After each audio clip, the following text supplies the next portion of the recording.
Here's our setup. We have city A and city B, and we're trying to find the fastest possible way to go from A to B. The obvious approach would be to take a straight line path, but let's introduce a twist. There's a faster region above where the speed is 3 times more than the bottom region. Now there's probably a better route we can take where we go up from city A, travel quickly across the highway, and get back to city B. We could take a curved path like this within the highway region, but that would actually increase the travel time. A straight segment that just touches the highway is enough and more efficient.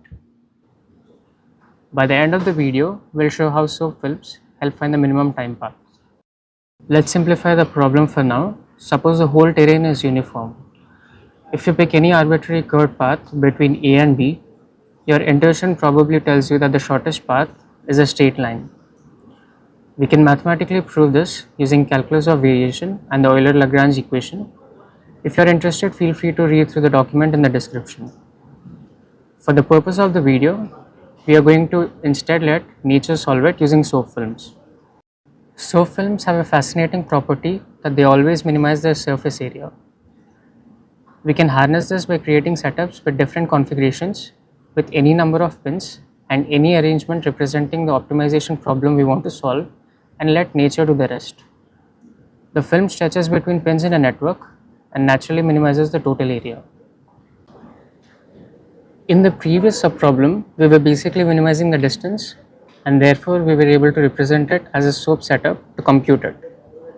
But instead, let's say we have A and B in two different regions with different velocities, or in the language of optics, different refractive indices.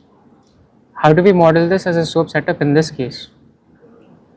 Take the setup we had before and see what happens when there's a step change in height. We observe that it's no longer a straight rectangle, now it bends at the step.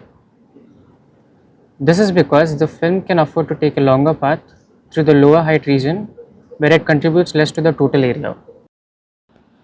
If you've guessed that the angles follow Snell's law, then you're correct.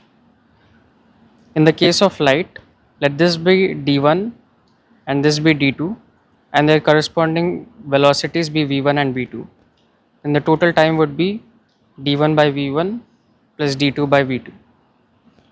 And similarly, the total area of soap film is d1 multiplied by h1 plus d2 times h2.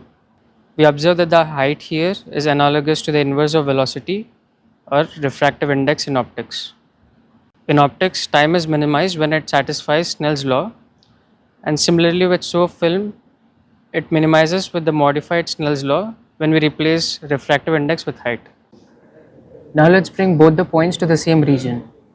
This turns into our original problem where we had two cities and a faster region on top, and we're required to find the fastest time path.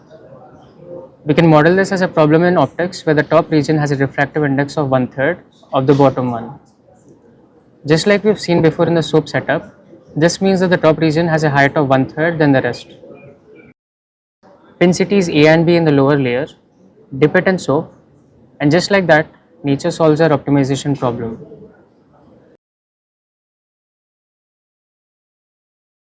Now let's talk about the angles formed. Observe that for a path like this passing through the middle, it's not efficient. We can optimize reaching that point. There's a sweet spot right over here. Notice that the angle of refraction is 90 degrees, and we can apply Snell's law to find the critical angle. You'll find that the two angles are equal and given by this expression, where VA and VB are the speeds in the faster and slower region. It's not always the case that it has to use a highway to minimize the time. Observe that sometimes the direct blue path is minimum and hence better than the green one. In such a case, the soap film would form directly connecting the pins and not the detour. I'll leave one problem as an exercise.